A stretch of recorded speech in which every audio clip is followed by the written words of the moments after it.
இவன் ஒரு நாள் என்ன பண்றான்னா, லாரி மேல ஏறி நான் தார்பை சரியா கட்டலன்னான்ட்டு கயிறு போட்டு கட்டுன்னு 2 பொருள் எடுத்து வெளியில போடுறான். லாரி டிரைவருங்க பாத்தீங்கன்னா கிட்டத்தட்ட 50 லாரி டிரைவரை கொலை பண்ணியிருக்கான். 50 லாரியும் காணும். அப்புறம் லாரி டிரைவர்லாம் சேர்ந்து இதுக்கப்புறம் விட்டா வேலைக்கு ஆகாதுன்ட்டு இந்த பணம் வந்து பிரிக்கிறதுல வந்து ஷேர் பிரிக்கிறதுல என்ன முருகா நீ மட்டும் பெரிய அமௌண்ட் எடுத்து போறேன்னு உங்க கூட்டாளிக்குள்ள சண்டை வருது. அப்போ முருகன் என்ன பண்றான்னா, இப்ப என்ன பண்றான் பாத்தீங்கன்னா,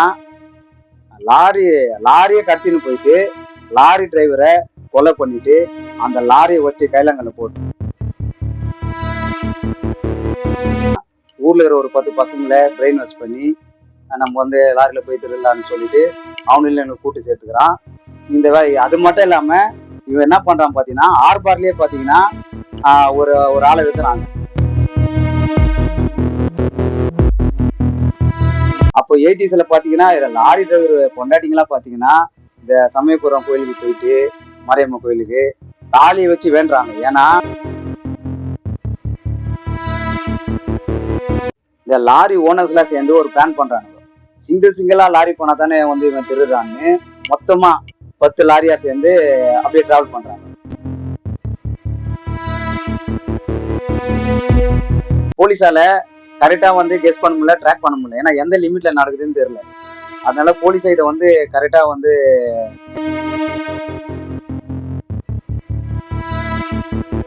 தார்பாய் முருகன் அந்த தார்பாய் உள்ள மாட்டுறான். உள்ள பாத்தீங்கன்னா எல்லா பல்கா எல்லா கட்சியோட இருக்கானுங்க. இவனை வந்து ரொம்ப கொடூரமா வெட்டி எனக்கும் அந்த கூலிப்படைக்கும் என்னை வெட்டின கூலிப்படைக்கும் எந்த சம்மந்தமே இல்லை. எனக்கும் அந்த லாரி ஓனர்ஸ்க்கு தான் பார்க்க அவங்களுக்கு கரெக்டான பாடம் கற்றுக் கொடுக்கணும்ட்டு அவனுக்கு 11 பேரை டீட்டெயில் எடுக்க சொல்றான்.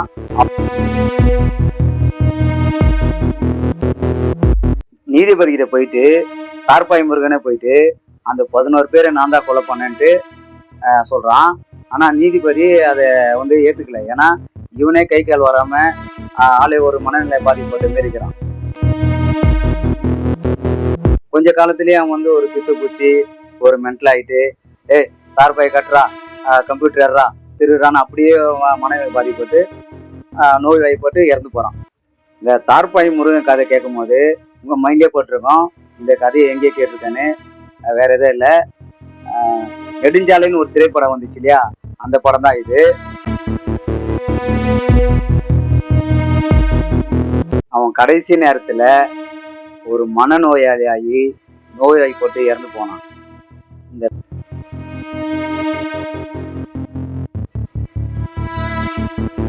மக்கள் குரல் நேயர்களுக்கு வணக்கம். 1980 நடந்த ஒரு உண்மை சம்பவத்தை பத்தி தான் பார்க்க போறோம். முருகன் என்கின்ற தார்பாய் முருகன். முருகன் எப்படி தார்பாய் முருகன் ஆகிறான்னு அவனை பத்தி கதை தான் இது. ஆரம்ப காலகட்டத்துல வேலை வெட்டி கிடையாது. ஒரு லாரி கிளீனரா போயிட்டு வேலைக்கு போறான். அப்ப 80ஸ்லாம் பாத்தீங்கன்னா ரொம்ப வறுமை. வேலைக்கு போகலாம் போனா லாரி கிளீனரா போயிடுவானுங்க. ஏன்னா 3 வேளை சாப்பாடு கிடைக்கும்.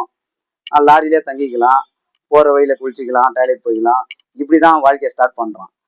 ஒரு நாள் லாரியில போகும்போது லாரி டிரைவர் என்ன பண்றான்னா, ஊருக்கு எல்லையில தான் லாரி நிறுத்திட்டு டிரைவர்லாம் ரெஸ்ட் எடுப்பானுங்க.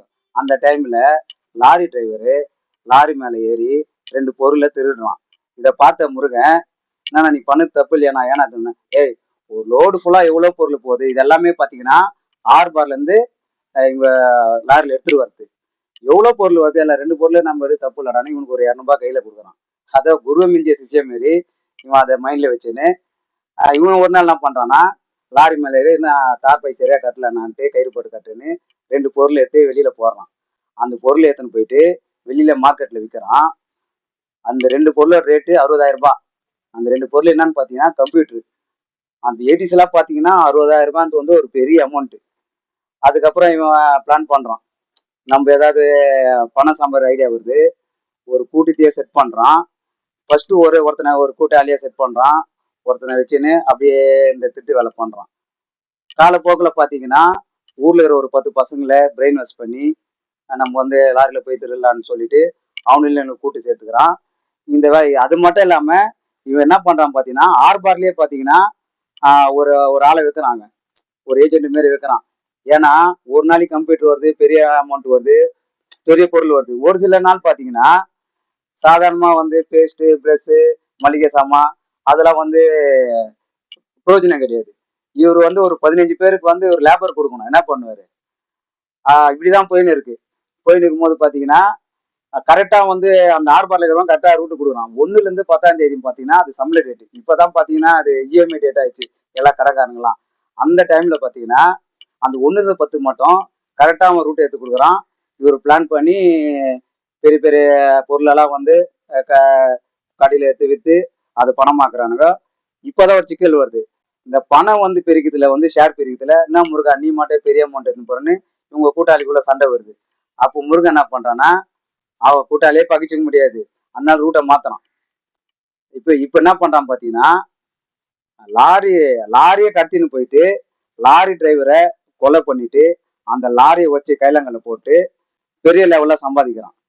அப்போ 80ஸ்ல பாத்தீங்கன்னா லாரி டிரைவர் பொண்டாட்டிங்களாம் பாத்தீங்கன்னா இந்த சமயபுரம் கோயிலுக்கு போயிட்டு மாரியம்மன் கோயிலுக்கு தாலியை வச்சு வேண்டுறாங்க. ஏன்னா அந்த லாரி டிரைவர் பொண்டாட்டிங்க அவங்க வீட்டுக்காரங்களாம் வேலைக்கு போனோம்னா திரும்பி வரது இல்லை. பாதி பேர் திரும்பி வரது இல்லை. ஒரு சிலர் வந்து பணமாக தான் கிடைக்கிறாங்க. லாரி ஓனர்லாம் பார்த்தீங்கன்னா லாரியும் திரும்பி வரது கிடையாது. அந்த லாரியோட பொருட்களை திரும்பி வரது கிடையாது. இந்த லாரி ஓனர்ஸ்லாம் சேர்ந்து ஒரு பிளான் பண்றானுங்க. சிங்கிளா லாரி போனா தானே வந்து இவன் திருடுறான்னு மொத்தமா 10 லாரியா சேர்ந்து அப்படியே டிராவல் பண்றாங்க. இவன் என்ன பண்றான்னா அந்த ஆர்பார்ல வச்சு ஏஜென்ட் மூலியமா போயிட்டு தகவலை தெரிஞ்சுக்கிறான்.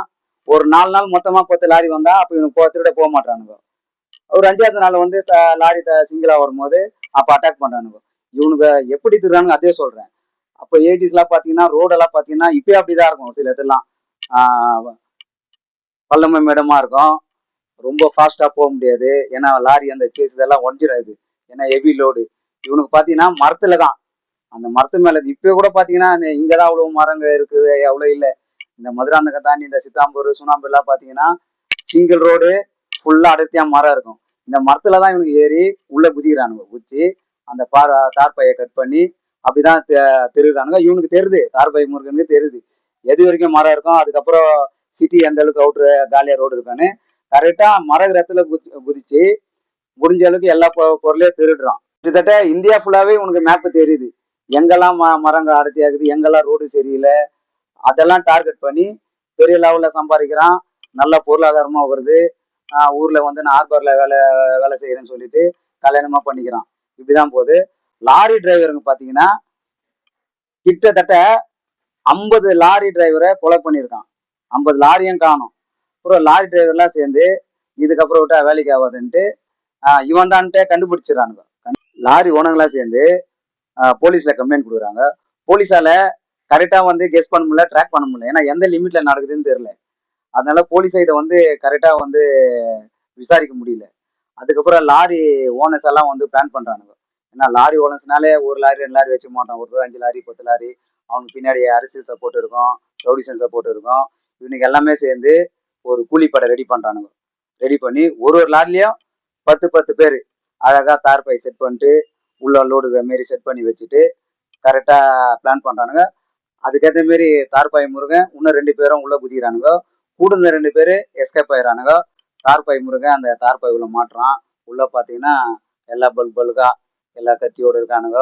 இவனை வந்து ரொம்ப கொடூரமா வெட்டி அங்கேயே ரோட்ல தூக்கி போடுறானுங்க. யதார்த்தமா அந்த வழியை வந்த போலீஸ் வந்து இவனை கூட்டின்னு போயிட்டு ஹாஸ்பிட்டல் அட்மிட் பண்றாங்க. அங்கேயே வந்து அவனுக்கு ட்ரீட்மெண்ட் பார்த்தல. அந்த காலகட்டத்திலே லட்சக்கணக்கில் செலவு பண்ணி சென்னையில ட்ரீட்மெண்ட் வந்து ஓரளவுக்கு பழிக்கிறானே தவிர பெருசா வந்து ஆள் நடக்க முடியல. அதுக்கப்புறம் அவன் கூட்டாளி அவனுக்கு ரைட் ஹேண்டா இருக்கிற மூக்கனை கூப்பிடுறான். கூப்பிட்டு எனக்கும் அந்த கூலிப்படைக்கும் என்னை வெட்டின கூலிப்படைக்கும் எந்த சம்மந்தமே இல்லை. எனக்கும் அந்த லாரி ஓனர்ஸ்க்கு தான் பார்க்க அவங்களுக்கு கரெக்டான பாடம் கற்றுக் கொடுக்கணும்ட்டு அவனுக்கு 11 பேரை டீட்டெயில் எடுக்க சொல்றான். அவனை போடணும். ஒரே ஸ்ட்ரோக்ல 11 பேரை கொலை பண்றான். கொல்லப்பட்ட 11 லாரி ஓனர்களையும் யாரு சாவச்சான்ட்டு கண்டுபிடிக்க முடியல. ஏன்னா பண்ணது கூலிப்படை. நீதிபதி கிட்ட போயிட்டு தார்பாய் முருகனே போயிட்டு அந்த 11 பேரை நான் தான் கொலை பண்ணேன்ட்டு சொல்றான். ஆனா நீதிபதி அதை வந்து ஏத்துக்கல. ஏன்னா இவனே கை கால் வராம ஆளே ஒரு மனநிலை பாதிக்கப்பட்ட மாரி இருக்கிறான். அதை பார்த்துட்டு மறுபடியும் விசாரிக்கிறாரு. ஃபுல் டீட்டெயில் அவன் சொல்றான். நான் தான் தார்பாய் முருகன், எல்லா விஷயம் சொல்றான். அப்போ நீதிபதி வந்து அவனை பார்த்துட்டு அவன் மனநிலை பார்த்துட்டு 8 வருஷம் சிறை தண்டனை கொடுக்குறாங்க. ஜெயில்ல பார்த்தீங்கன்னா அவன் நல்ல இடத்த பார்த்து 4 வருஷத்துல வெளியில வந்துடுறான். வெளியில வந்து அவன் மனநோயாளியா தான் ஆகியிருக்கான். இதுக்கு இடையில பார்த்தேன்னா நிறைய பேர் திருட ஆரம்பிக்கிறானுங்க. நான் தான் தார்பாய் முருகன்னு. ஆனா போலீஸ் எல்லாம் விசாரிக்குது. இவன் இல்லைன்ட்டு கன்ஃபார்ம் பண்றாங்க. கொஞ்ச காலத்திலேயே அவன் வந்து ஒரு பித்து பூச்சி ஒரு மென்டல் ஆயிட்டு ஏய் தார்பாய் கட்டுறா கம்ப்யூட்டர் ஏறா திருடுறான்னு அப்படியே மனதை பாதிப்பட்டு நோய் வாய்ப்பட்டு இறந்து போறான். இந்த தார்பாய் முருகன் கதை கேட்கும் போது உங்க மைண்ட்லயே போட்டிருக்கோம் இந்த கதையை எங்கேயே கேட்டிருக்கேன்னு. வேற எதுவும் இல்லை. நெடுஞ்சாலைன்னு ஒரு திரைப்படம் வந்துச்சு இல்லையா, அந்த படம் தான் இது. அதுல பாத்தீங்கன்னா ரியல் லைஃப் தார்பாய் முருகனோட 20% கதை தான் இது. நிஜ வாழ்க்கையிலே மிக கொடூரமான திருடன் கொலைகாரன் அந்த முருகன் ஆரம்ப காலகட்டத்துல நல்லா தான் இருந்திருப்பான். எப்ப அவன் திருடன் ஆகி பல கோடி சம்பாதிச்சு தார்பாய் முருகன் ஆகி அவன் நிம்மதியை தொலைச்சி அவன் கடைசி நேரத்துல ஒரு மனநோயாளி ஆகி நோய்வாய்ப்பட்டு இறந்து போனான். இந்த தார்பாய் முருகனை பத்தி நீங்க என்ன நினைக்கிறீங்கன்னு கமெண்ட் பாக்ஸ்ல கமெண்ட் பண்ணுங்க. மறக்காமல் நம்ம சேனலை சப்ஸ்கிரைப் பண்ணுங்க. மீண்டும் வேற ஒரு கிரைம் ஸ்டோரியுடன் உங்களை சந்திக்கிறேன். இது மக்கள் குரல், மக்களின் குரல். நான் உங்கள் வினோத்.